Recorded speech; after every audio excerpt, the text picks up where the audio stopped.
Thanks for tuning in to Central Virginia News. I'm Nick Conigliaro, and here's this week's top story. Out of Charlottesville, Virginia, 33-year-old Jesse Matthew Jr. was charged with first-degree murder on Tuesday, February 10th for the death of 18-year-old University of Virginia sophomore Hannah Graham. This charge comes in addition to the one count of abduction with the intent to defile that Matthew was already facing. Graham was last seen on security footage in Charlottesville's downtown mall on September 13, 2014. Later that month, Matthew was taken into custody in Galveston, Texas. In early October, Graham's remains were found on an abandoned property in Albemarle County just 8 miles from where she was last seen. Though Attorney General Denise Lunsford wouldn't go into detail, she stated that the prosecution has decided not to charge Matthew with capital murder, which, if convicted, could have carried the death sentence. Matthew's first indictment hearing is scheduled for Wednesday, February 16th. An hour south in Prince Edward County, both Hampton-Sydney College and Longwood University are struggling to contain an aggressive outbreak of the Norovirus. While the virus hit its initial height last week, the threat of illness still lingers. We go to Mary Alexander for the details.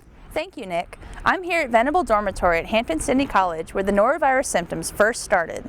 The virus spread around campus and infected up to 600 students, faculty, and staff. Jake Rockenbach is a resident assistant at Venable Hall, where the virus infected 9 of his 20 residents. During the outbreak, a lot of Hampton-Sydney residents left campus with approximately 200 staying behind. The university supplied each RA with a box containing bleach, gloves, trash, and paper towels. It kind of seemed like a evacuation center point, so there's cars just getting out of here. It helped a lot of kids get healthy, be able to go home and stay away from the sickness, or go home and get better health care, whatever. The origin of the virus is still unknown, but the health department is investigating the outbreak as it continues to spread throughout the region. Marketing and Communications Director Tommy Shomo sat down to talk about the issue as the number of infected students declines. To be honest with you, I think the health department has really moved on. This is in the public schools, it's at Longwood, so they are concerned now about an outbreak somewhere else.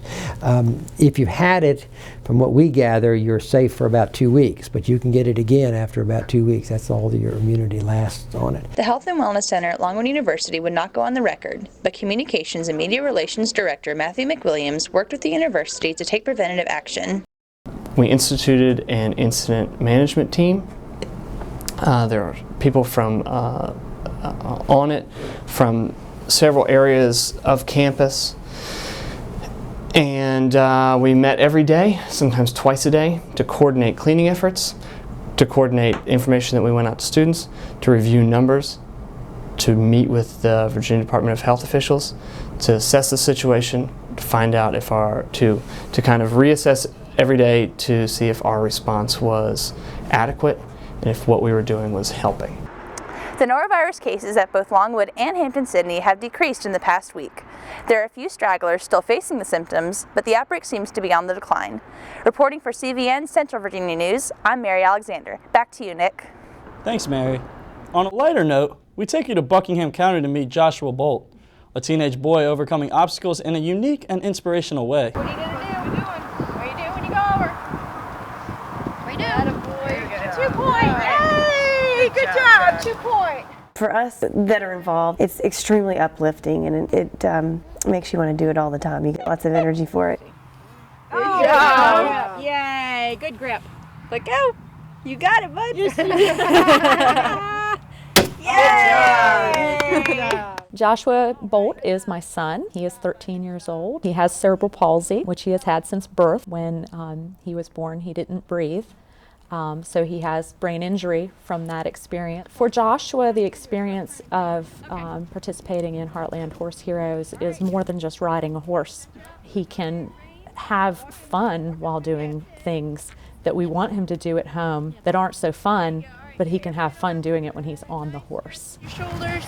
We are accredited by Professional Horse Association of Therapeutic Horsemanship, which is called PATH, and through PATH we have certified instructors. We have 7, maybe 8 horses that are qualified to do therapeutic recreation. Now, because of his improvement, particularly through horseback riding, our goal is, hey, he's gonna walk. Josh is amazing. We've seen a drastic improvement in his left side. Now he holds 2 reins with 2 hands and does things with his left hands that he wouldn't do before. Often I look out there and I'm like, oh my gosh, they're just only holding him by the heels. they're not holding him on that horse. He's holding himself on the horse. And my son, who the world sees as severely disabled, can do better than I can. It's pretty amazing.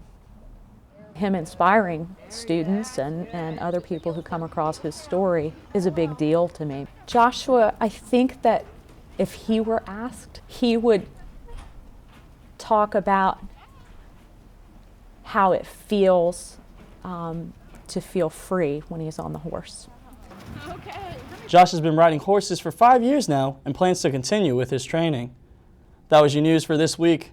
Thanks for tuning in to CVN. We'll see you next week.